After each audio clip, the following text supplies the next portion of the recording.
dans cette vidéo, tu vas pouvoir apprendre à utiliser la formule de Pythagore.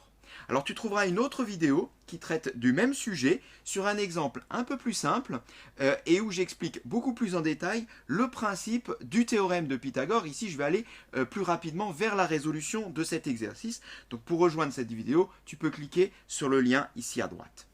Donc ici on a un triangle ABC, rectangle en A, et on demande de calculer la longueur AB. Alors, contrairement à l'autre exemple, celui de l'autre vidéo, donc, ici, ce n'est pas l'hypoténuse qu'on cherche, c'est un des côtés de l'angle droit. Et si tu as un tout petit peu d'expérience dans ce type d'exercice, tu sais que l'exercice est un chouïa plus difficile parce qu'on a une petite manipulation à faire au niveau de l'équation qui va apparaître. On le verra quand on y sera. Donc, on voudrait calculer AB, mais la formule de Pythagore nous dit que c'est l'hypoténuse au carré qui est égale à la somme des deux autres côtés.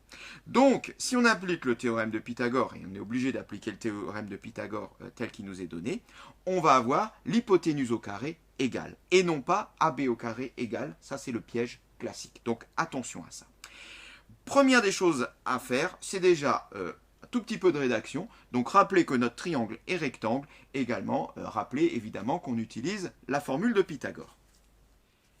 Le triangle ABC est rectangle en A, on utilise le théorème de Pythagore. Alors, théorème de Pythagore, formule de Pythagore, égalité de Pythagore, tout dépend comment tu l'as nommé dans ton cours.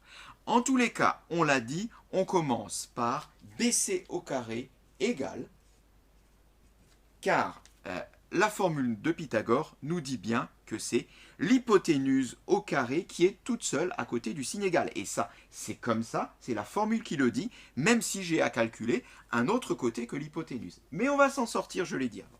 BC au carré égale à quoi? Égale à AB au carré, donc un des côtés de l'angle droit, plus AC au carré, l'autre côté de l'angle droit. Voilà. J'ai écrit ma formule de Pythagore. Deuxième étape, je vais maintenant remplacer les longueurs connues dans cette formule. Ça donne quoi? Alors, BC au carré, BC fait 8, donc 8 au carré, égale. AB au carré, bien AB c'est le côté que je cherche, donc je le recopie. Plus AC au carré, AC je connais, fait 5, donc 5 au carré. Alors, les carrés ici, on peut les calculer.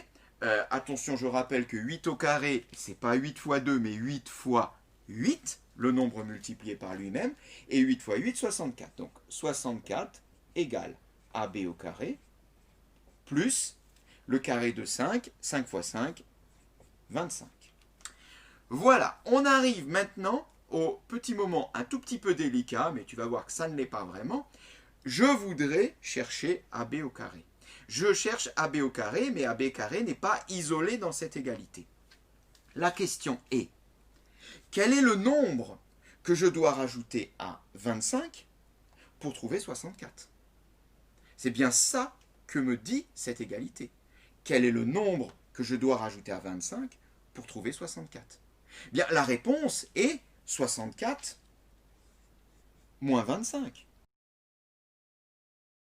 Et là, j'aurai mon AB carré.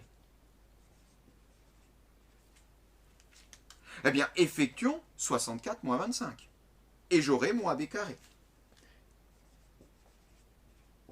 64 moins 25, 39. Alors, on peut le revérifier en remontant ici. J'ai dit donc maintenant que AB carré vaut 39. 39 plus 25, 39 plus 25, ça fait bien 64. Donc ça marche, c'est bien ça. Mais c'est pas AB carré que je cherche, moi. C'est AB. Je cherche donc le nombre qui, multiplié par lui-même, me donne 39. Alors, si ça avait été 49, ça aurait été facile, parce que la réponse aurait été 7, cette fois 7, 49. Mais c'est pas 49. Si ça avait été juste en dessous, 36, ça aurait été facile aussi. Ça aurait été 6, puisque 6 fois 6, 36. Mais c'est pas 36, c'est 39. Comment faire pour trouver le nombre qui, multiplié par lui-même, me renvoie 39? Eh bien là, on a une petite technique. C'est la méthode de la racine carrée et on utilise la calculatrice pour ça. En réalité, AB est égal à la racine carrée de 39. Allons sur la calculatrice pour trouver une valeur approchée de cette racine carrée. Alors, on y va, on tape donc racine carrée de 39 et on obtient un résultat qui est assez long, on le voit, car en effet, la racine carrée de 39 n'existe pas en tant que nombre décimal.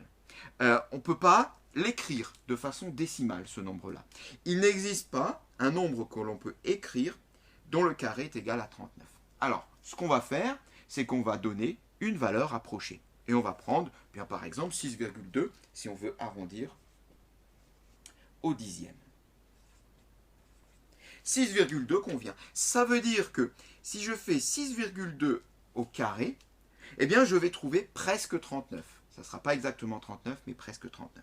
C'est pour ça que ceci, c'est ce qu'on va appeler la solution approchée. Ceci, c'est une valeur approchée, 6,2. Alors que celle-ci, c'est celle qu'on va appeler la valeur exacte. Alors attention dans les devoirs, de temps en temps, on peut te demander la valeur exacte, qui sera la première.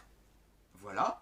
Un petit peu comme si par exemple la réponse c'est 1 tiers, la valeur exacte, eh ben, on va laisser 1 tiers. Ou alors on peut faire 1 divisé par 3 pour trouver une valeur approchée. C'est exactement ce qu'on a fait ici. Et donc de temps en temps, on peut te demander eh bien, la valeur approchée. Je ne l'ai pas précisé ici, la valeur approchée, elle peut être spécifiée. C'est-à-dire que là, ça c'est une valeur approchée au dixième, mais dans un exercice, on peut te demander un peu plus de précision avec une valeur approchée au centième, par exemple. Attention, des fois, on peut te demander de donner les deux valeurs. Donc, valeur exacte, dans ce cas-là, tu ne touches pas à l'écriture sous forme de racine, et la valeur approchée, donc à préciser.